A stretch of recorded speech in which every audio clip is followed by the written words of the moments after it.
Podcast 73 sur 365, les 2 mauvaises expériences qui m'ont transformée.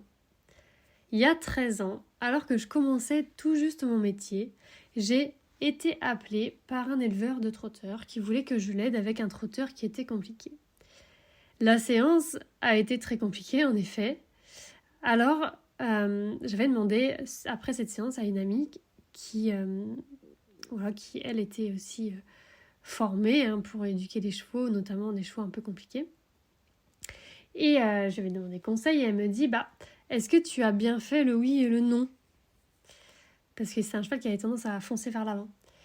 Et j'ai répondu non, j'ai pas fait le non. Et elle me dit voilà, c'est pour ça que tout ça t'est arrivé.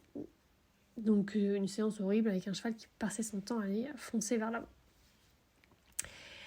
Donc le nom, j'en avais entendu parler, mais c'était encore une nouvelle notion pour moi et c'est pas très, très utilisé, pas très connu. Donc bon, à part un mauvais souvenir de ce cours où je m'étais sentie en danger toute la séance, il s'est rien passé de particulier, je me suis pas blessée ou quoi que ce soit et je suis retournée ensuite aider l'éleveur et puis on a fait le nom et puis le trotteur a bien évolué tu vois. C'est la deuxième expérience dont je vais te parler qui a été vraiment traumatisante et qui m'a transformée pour toujours et tu vas comprendre pourquoi. C'était un petit peu après, donc il y a 12 ans, je dirais environ. Et donc à l'époque, je proposais des débourrages et des rééducations. Et pour que tu comprennes bien, je vais te remettre dans le contexte de qui j'étais et comment je me sentais à l'époque. Donc j'avais les mêmes valeurs qu'aujourd'hui, c'est-à-dire le respect du cheval, la connexion, l'amour, tu vois, c'est vraiment déjà comme ça. Mais j'avais pas du tout confiance en moi. Et je savais même pas que le développement personnel, ça existait, tu vois. Donc j'avais bien lu quelques livres de psychologie ou de philosophie, tu vois, parce que j'aimais bien ça. Mais c'était plus sur le sens de la vie, qu'est-ce que réussir sa vie, etc. Mais pas du développement personnel. C'est pas si... Enfin, il y a eu beaucoup de développement personnel, là, plein, il y en a partout d'ailleurs sur Internet. Mais à ce moment-là, c'était pas... Enfin, en tout cas, moi, personnellement, je connaissais pas. Et le mot leadership, alors là, je connaissais pas du tout non plus. Être leader ou quoi que ce soit, jamais entendu parler. Donc, j'étais pas leader, je peux le dire aujourd'hui. À l'époque, j'aurais pas dit ça comme ça parce que je savais même pas que ça existait. Mais j'étais pas leader et j'étais mal à l'aise avec les gens. Et j'avais besoin de reconnaissance, d'être aimée, là. Je croyais que c'était ça, mais maintenant, avec du recul, je sais que c'était parce que mon estime était vraiment au ras des pâquerettes, tu vois. Donc, je faisais tout ce que je pouvais pour essayer de l'augmenter. Et j'avais pas confiance en moi totalement non plus, comme je disais, donc c'est problématique quand tu te sens pas capable de certaines choses.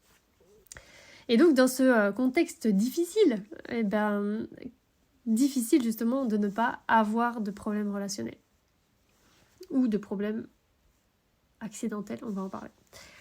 Et donc un jour une dame me demande de prendre son cheval au travail, bon c'est mon métier, donc voilà, rien de là jusqu'à présent, rien d'anormal.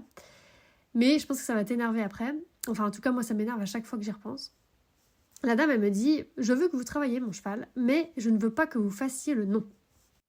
Je ne veux pas que vous touchiez le nez de mon cheval, je trouve pas ça bienveillant et pas assez doux, je veux une méthode douce. » Et moi, j'ai répondu « Oui, d'accord. » Ah putain, ça m'énerve encore. Donc ça paraît aberrant aujourd'hui, tu vois, parce que tu me connais aujourd'hui, comment je suis tout. Mais à l'époque, vu que j'avais pas confiance en moi, tu vois, j'étais pas très sûre pour le nom non plus, que c'était vraiment une technique qui fonctionnait à 100%. J'avais pas toute l'expérience d'aujourd'hui. C'est pas très connu le oui et le non, toujours aujourd'hui, personne n'en parle vraiment, tu vois. Donc du coup, surtout sur le nez, tu vois, aujourd'hui encore, il y a pas beaucoup de gens qui le font. Et bref. Donc ça me procure encore des émotions de savoir que j'ai dit oui. Parce que voilà, bref, c'était une erreur. Mais en même temps, ça a été une des plus grandes leçons de ma vie et j'en suis pas morte. Mais c'est vrai que si ça m'avait tuée, j'en serais pas là pour en parler aujourd'hui. Donc c'est vraiment, vraiment à ne pas refaire. C'est vraiment une erreur qui aurait pu me coûter la vie. Donc je dis oui à cette dame. Chaque fois ça me fait rire, mais c'est un rire nerveux, tu vois. C'est genre, mais n'importe quoi. Si on pouvait aller dans le passé, j'aurais quand même changé ça. Donc j'essaye de travailler son cheval sans le nom, du coup, sur le nez, et avec douceur, bon.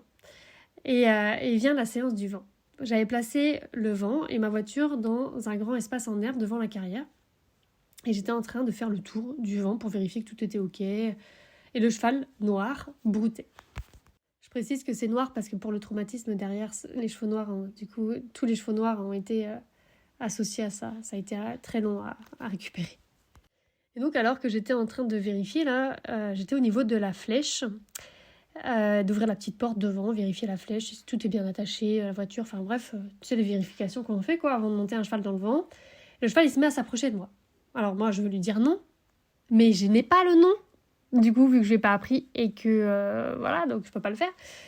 Et là, donc je mets mes mains vers son encolure et puis il vient quand même. Je le pousse un peu avec mes mains, tu sais, je fais ce que je peux pour faire non, viens pas. Et là, il force. Et là, je me dis ça va pas le faire. Et je sens que ça va pas aller, tu vois. Et là, il me passe dessus. Voilà, par-dessus. Ça veut dire qu'il me marche sur tout le corps, il passe par-dessus la flèche et il passe même par-dessus le coffre de la voiture. C'était un coffre plat, tu sais, c'était une Mercedes 300, je sais pas si tu connais les modèles. En fait, c'est plat. Donc en fait, il est passé par-dessus. Et là, mon homme, il m'entend hurler, il était pas loin, heureusement. Et il vient voir. Et là, je l'entends crier, hurler, le coffre, il est tout défoncé. Et moi, j'étais là, par terre, tu vois. Et là, il me voit après. Et il me porte, il m'amène un peu plus loin. Et mon pantalon est déchiré. Et je sais que ce qu'il y a en dessous, ça va pas être beau à voir. Tu vois. La flèche a déchiré ma jambe sur 20 cm. Et je sens que c'est profond. Tu sais, vu que le pantalon est tout découpé et tout. Mais je veux pas voir. Donc je suis pas prête. Et donc il m'a aussi piétiné le haut du corps en passant. Et donc je mets du temps à récupérer mon souffle, tu vois. Et je suis dans une espèce d'état second. Et je rejette toutes les personnes qui veulent s'approcher de moi et voir mes plaies. Vraiment, je me rappelle très très bien de cette sensation. Genre, ne me touchez pas. Et donc c'est seule que je décide d'oser regarder ma jambe, déjà, pour commencer. Et ce que je vois, c'est comme j'avais imaginé. C'est le muscle qui sort de la plaie, donc c'est grave, quoi. Et donc il a fallu de l'ostéopathie pour tout ce qui est enfoncement, parce que du coup il m'a piétiné au niveau de la clavicule, bref. Donc j'étais quand même en face, donc il m'a piétiné par face, c'était horrible, hein, vraiment. Il m'a tapé dans la tête en passant et tout, c'était vraiment, vraiment horrible. Parce que du coup il m'a poussé, j'étais face à lui. Et du coup il m'a piétiné en face. Donc la peur que j'ai eue de mourir en fait, parce que tu vois le cheval, tu le vois entièrement, c'est pas comme s'il m'a marché sur le dos, même si ça aurait pu être très grave aussi sur le dos. Là c'était de face. Il a fallu aussi une chirurgie de la jambe. Donc heureusement, j'étais dans une clinique où le monsieur était spécialisé pour les jambes, parce que ça peut vite entraîner des... Je sais plus comment ça s'appelle, gangrène ou un truc comme ça. Bref, il connaissait très bien. Et sur ça, il m'a expliqué que c'était très très profond, il fallait bien aller ou je sais pas quoi. Enfin bref, on va passer les détails. Et il m'a fallu aussi 1 mois la jambe en l'air, parce que du coup, justement, à cet endroit-là, il faut vraiment avoir la jambe en l'air, pour que je m'en remette physiquement. Et à l'époque, en plus, un arrêt physique était vraiment très grave pour moi parce que financièrement, je dépendais complètement de mon corps. Et d'arrêter de travailler, c'était très compliqué parce que j'avais des charges à payer. Donc, bref, c'était vraiment très lourd. Donc, j'ai changé après de métier parce que c'était très lourd. Mais voilà, bref, c'était compliqué. Et au niveau du mental, j'ai été traumatisée. Il m'aura fallu des mois de travail sur moi, de l'hypnose. Et des fleurs de bac pour vraiment me remettre de ce traumatisme-là. Et de l'empathie aussi, évidemment. J'en ai parlé encore, maintenant c'est fini, mais dans des stages de CNV notamment. Hein. Et donc, je m'en suis voulu, mais tellement voulu, d'avoir dit oui à cette dame pour cette histoire de non. Mais pourquoi j'ai dit oui ? Je sais que le non, c'est important. J'aurais pu mourir ce jour-là avec ce choix, tu vois. Donc depuis, j'ai décidé de ne plus jamais dire oui à une personne qui me dit comment faire mon travail. La personne ne veut pas que je fasse le nom, elle ne m'envoie pas son cheval au travail, ou elle ne fait pas de stage avec moi, ou elle ne s'inscrit pas dans mes formations. Elle fait ce qu'elle veut, mais elle ne m'empêche pas de me mettre en sécurité. Le oui et le non, c'est la base de la compréhension et de la sécurité. Depuis, j'ai appris à tous les chevaux et à tous les étudiants de l'académie à faire le non. C'est tellement important pour moi que j'en ai fait une formation. Et elle est dédiée au oui et au non. Comment dire oui, comment dire non, tout ce que ça apporte. Et le non, il est bienveillant. À l'époque, je ne pouvais pas l'affirmer parce que j'avais pas confiance en moi, j'avais une estime de 0. tu vois. Mais maintenant, je peux l'affirmer et je l'ai toujours su au fond de moi. Dire non, c'est se dire oui à soi. On en parlera dans un autre podcast. En tout cas, en attendant, je t'offre 100 € de réduction sur cette formation pendant quelques jours et c'est ici. Donc, tu as juste à cliquer sur le lien et si tu entends un podcast, il suffit juste de t'abonner. Tu vas sur mon site marimadec.com et tu recevras les emails où tu auras le lien.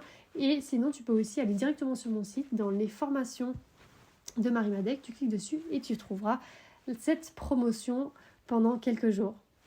À demain!